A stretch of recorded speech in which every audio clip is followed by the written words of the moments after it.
Jarrera honean jartzen garenean gure gorputzak osotasun batean eusten gaitu, sinergiak daude.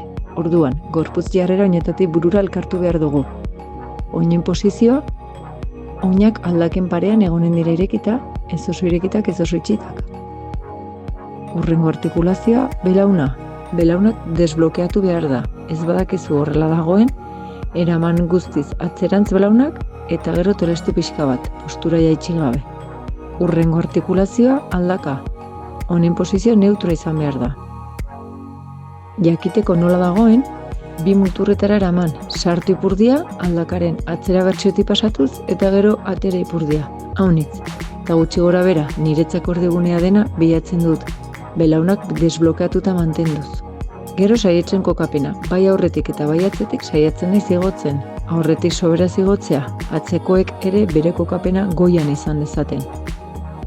Sorbaldak erlaxatu, begira aurrera eta buru gainetik hasi goratu. Eta jarrera honetan gure gorputzak sinergia lan egiten du. Pikarekin egiaztatu dezakegu. 3 puntu egonen dira kontaktuan pikarekin, okzipitala, sorbalda zurren artean eta ipurtezurra edo sakroa.